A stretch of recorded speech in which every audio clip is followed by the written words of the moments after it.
In our last episode, a squad from the 15th Tactical Army Corps, led by Dana Sterling, infiltrated a fallen enemy spacecraft to find that it was filled with startling alien technology. Their discovery was the beginning of a highly successful reconnaissance, culminating in the actual capture of a bioroid during their daring escape. With communications broken off due to a massive enemy attack, Central Command had no idea what its recon troop was encountering within the mysterious spaceship. In fact, contact was only re-established after the troop had made good its escape. 15 squads' observations supported the belief that the Robotech masters had come to Earth in search of the last known supply of protoculture. They came because of the Zentradi failure to accomplish this mission 15 years earlier. Earth headquarters decided that reconnaissance flights should be maintained around the alien ship at all times. Recon ship, maintain present altitude and set your video cameras to auto-record. Over. Roger, base. This is Recon Ship 14. Do you read me? Over. This is headquarters. I read you loud and clear. We're over the enemy vessel now. It's real quiet. Roger. Maintain your reconnaissance. 14, out. Without the technology to develop protoculture on their own, the Robotech masters are desperately trying to recover the last known production matrix. Their initial attempts are taken as serious threats by the Army of the United Earth Forces. Hey, Sergeant. Did you hear anything about that alien who was captured a few days ago? As a matter of fact, I did. He appears to be human like us. What do you mean appears to be human? Don't they know for sure? You can't always tell from the way someone looks. Remember the Zentradi? They look like my next-door neighbor. But that didn't make them human, did it? We better keep a close watch here. Okay, but how are we supposed to identify the enemy if they look just like us? If they come out of that ship, believe me, they're aliens. Back at Earth Defense Headquarters, Dana Sterling tries to reconcile the conflict she's beginning to feel as a result of her mixed heritage. As the child of an alien mother and a human father, her encounter with the inhabitants of the alien ship was profoundly disturbing. How can I shoot at people who might very well be my own relatives? Lieutenant, I don't mean to interrupt. Target practice, huh? Too bad there's no aliens around to aim at. Oh, brother, you're unbelievable. I suppose you think we should shoot every alien on sight, huh? Would that make you happy? Well, we'd be a lot safer, ma'am. And I don't think anybody on their side's going to hesitate to fire at us. I've been sent here with an urgent message for Lieutenant Dana Sterling. Yes? General Emerson wants to see you and Corporal Nichols right away. My instructions are to bring you to him immediately.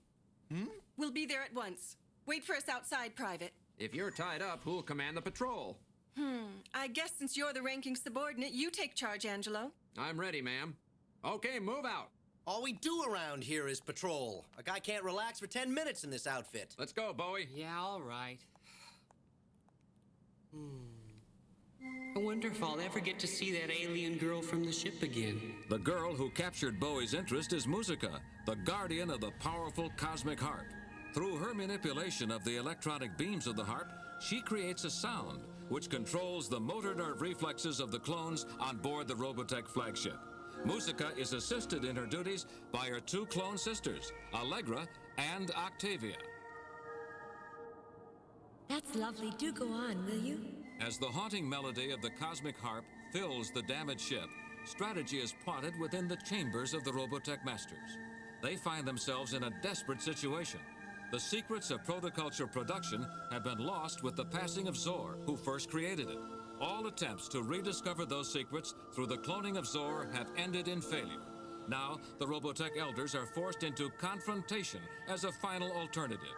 They must try to recapture the last remaining protoculture matrix hidden on Earth before their civilization literally collapses around them. I expect a full report on damage to our ship and an update on the Micronian position. Most of the damage is isolated to the reflex power modules, and the Micronians will probably attack again. We should escalate our combat profile. How could the situation have come to this point? It was never our intention to destroy the Micronians or harm their planet. The Micronians feel threatened by our presence here. They must realize that our clones are not here to harm them or to change their civilization in any way. The true threat to both our races is the parasitic Invid, who will come in search of the protoculture themselves. We must complete our mission before the Invid arrive. The Micronians are dangerous and must be destroyed if they continue to obstruct us.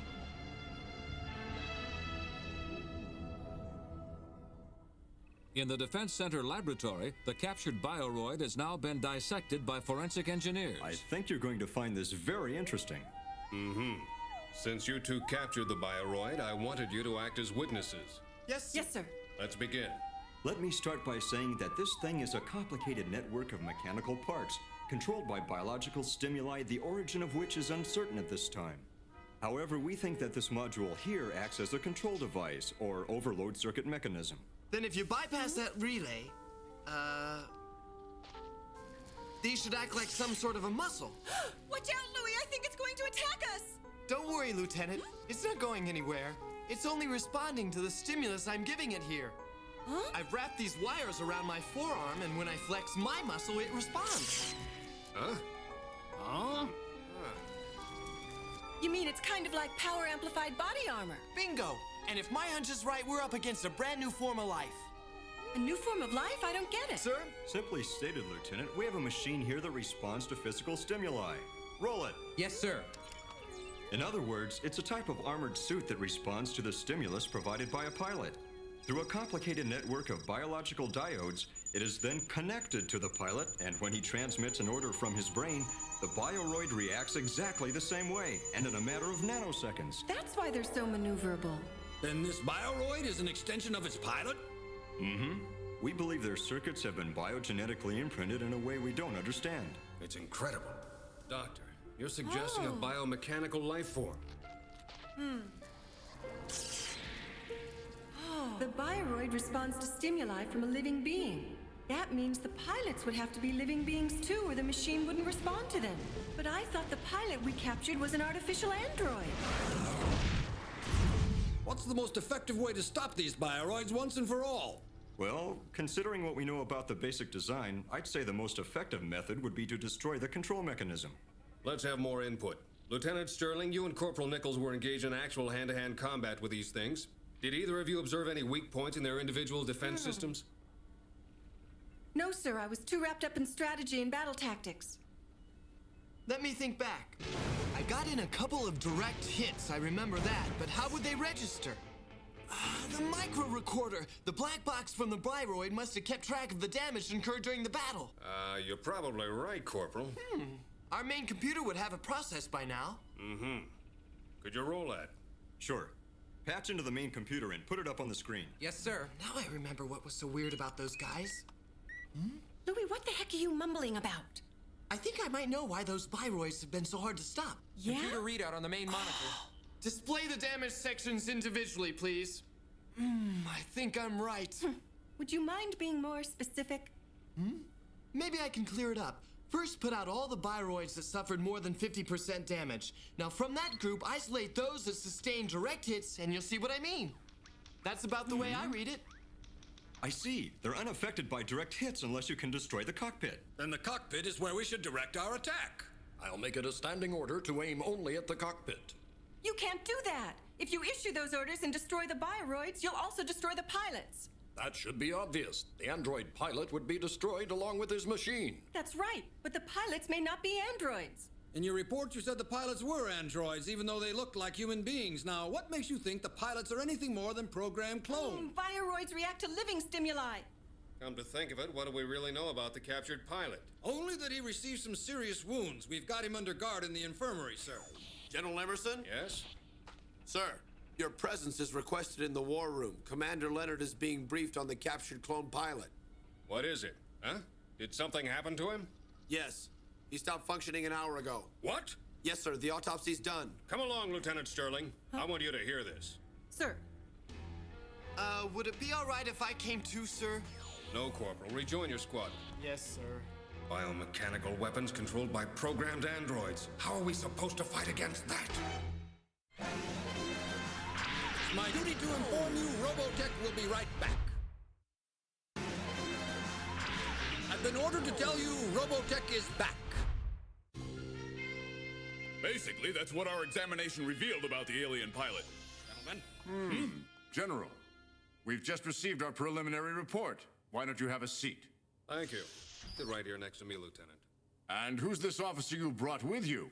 She's the commander of the 15th Squadron who were responsible for the capture of the bioroid. Mm-hmm. I wanted her to hear this. Dr. Byron, would you please tell General Emerson what your findings indicate? Certainly. First of all, we found something remarkable inside the pilot's body. He was a very advanced android with some kind of bioelectric device implanted in his solar plexus. What? Most extraordinary. We can only describe it as an artificial soul. It's possible that this race was forced to adapt to hostile environments as it began to expand across the universe, and if so, an android biosystem would have been a natural development. Oh. It's obvious what's happened here. These aliens, or at least their clones, are nothing less than a barbaric strain of micronized Zentradi who were scattered throughout the universe. Only now they've returned to wreak havoc upon the inhabitants of this planet. Commander, you're mistaken. Wait! How dare she! I'm convinced that Bioroid pilot was not a micronized Zentradi, but a living being. My observations are completely documented. What proof do you have to back up your absurd proposition? I've had some first-hand experience in dealing with them. Sterling, sit down. Look here. It's possible you've misread these renegades. After all, in the heat of battle, one is often mistaken. No. Why do you refuse to accept the possibility I might be right? Don't you provoke us. Quiet down at once or you'll be forced to leave. You're fools if you refuse to hear me out. I believe I've heard enough. Guards, remove this insubordinate immediately. Perhaps we should listen to her. I haven't got the time for her disruptions. Let go! You're making a big mistake! Can't you see that? Get your hands off me, you idiots! Let me go!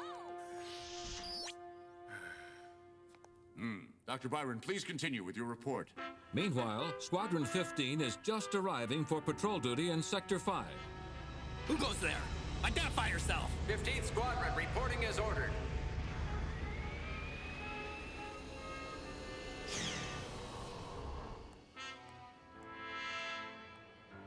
Sergeant Dante reporting. Is our perimeter going to be the same as this morning's patrol? Yes, Sergeant. Everything appears to be quiet here, but you never know about these aliens. Sometimes they swoop down out of nowhere and just start blasting. Well, Lieutenant, we'll be sure to keep our eyes open. It looks like I'll be leading the patrol today. Yes, I heard. We were notified Lieutenant Sterling was called away to a meeting. 14th Squad, secure your hover tanks. Thanks a lot. See you, Sergeant. So long. Good luck, Lieutenant. Everyone stand by. We're moving out. Yes, sir. Everything's ready to go. What? Isn't that Lieutenant Sterling's tank? Yep, that's her. Hold up there! Welcome back, Lieutenant. What happened to the meeting? The officers on the general staff are nothing but a bunch of idiots. They insist that the Bioroid pilots are cloned from mutant Zentradi. Lieutenant, we discovered the relay switch we thought was a control device is actually some kind of sonic frequency receiver. A what? The Bioroid is probably controlled by a mixture of telepathic suggestion and signals from artificial sensors. You mean they're not controlled by the pilots at all? Well, I'm sure they can be, but not like we thought. It looks like some kind of higher intelligence may be at work by remote control.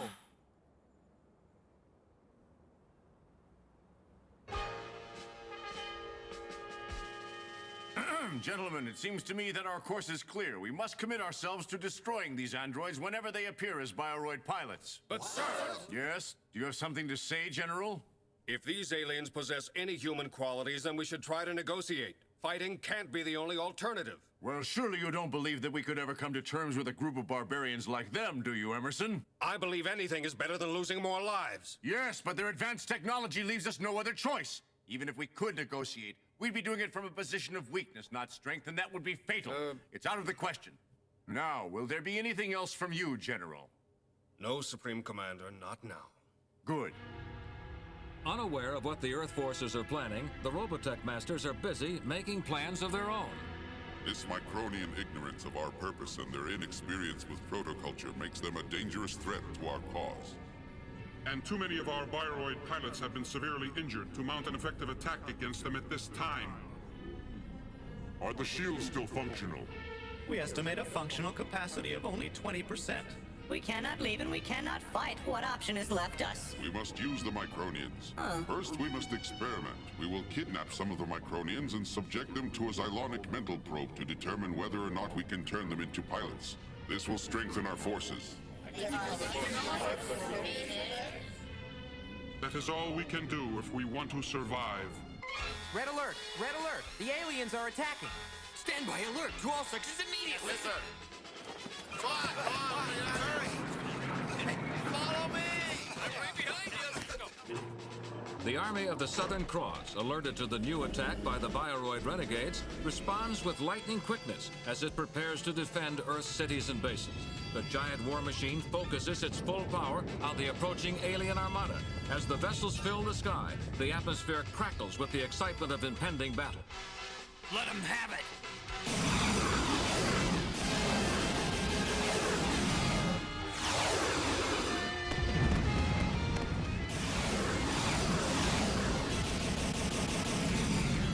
Go, boys! Everyone keep firing! Lieutenant, what's our status? There are too many of them to hold off, sir. I've already notified Command Central. Anyway, I told them. Huh? What's going on? I hate to tell you, but it looks like a full-scale enemy attack. Everyone into their fighters now! Move it! Let's go! If you have any alternative, don't shoot directly at their cockpits. We might be able to capture one.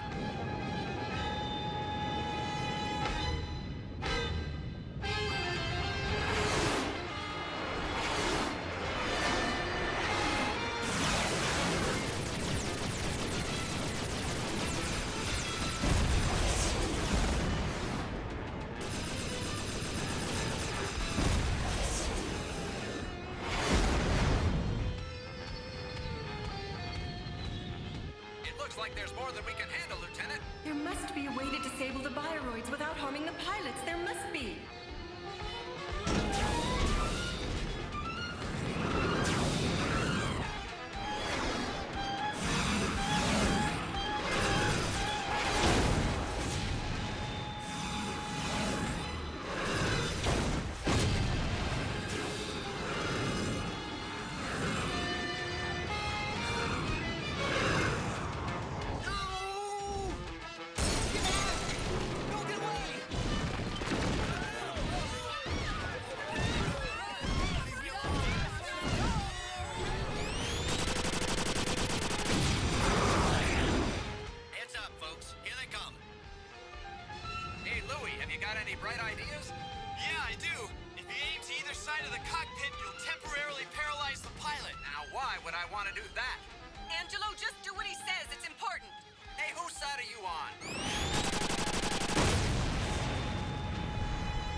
Lieutenant. Shoot at their legs and put them out of commission.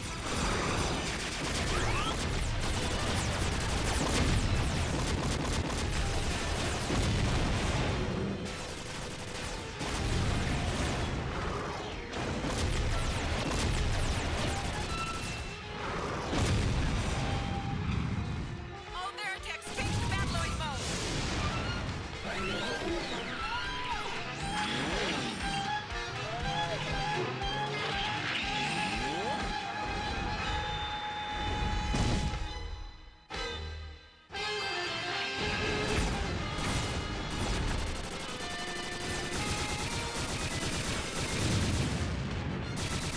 Remember, aim at the legs, not at the cockpits. If we only hit the legs, they can still blast us. We've got to take a chance and aim at an area somewhere near those cockpits, Lieutenant. Just stop the Bioroids, but don't hurt the pilots. I thought the pilots were androids. Yeah, so did I. What's going on? They're living beings, I know it.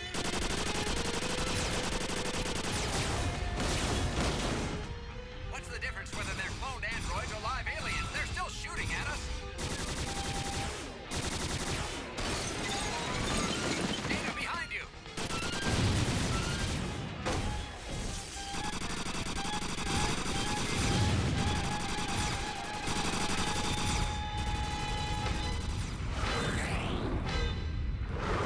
They're retreating. But they're taking civilian hostages. You're a goner now, buddy. Angelo, stop! I got you, Lieutenant. Hang on.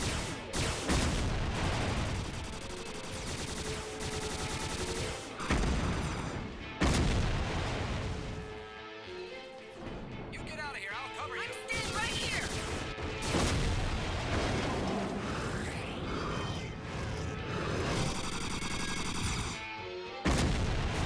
They're getting away. Come on, after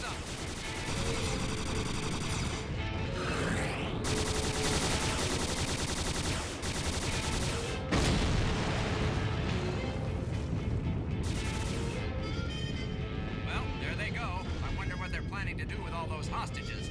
That's a good question, Sergeant. Yeah, a real good question. Negotiating couldn't have been worse than this. Don't make assumptions. Who's to say if we had tried to sit down and reason with them, the results would have been any different? We may have prevented a worse disaster. Well, what's the final figure? Over 200 citizens have been kidnapped, sir. I see. In the official report, list them as casualties of the battle. Yes, sir. I don't know what they're up to, but whatever it is, it won't work. Not as long as I have a single man left to fight against them. Once again, the Earth is deeply involved in an interstellar conflict which has overwhelmed its military capabilities and has reached out to affect helpless civilians. It is a war which will challenge the very core of the society which has rebuilt itself from the ashes of devastation. In our next episode, the Robotech Masters subject human prisoners to a series of mental probes to determine the extent of their knowledge of protoculture. Their concern is twofold. Without protoculture, their civilization will crumble, and eventually their arch-enemies, the Invid, will sense the presence of protoculture on Earth and come looking for it. Be sure to be watching next time for Stardust, the latest chapter in the Odyssey of Robotech.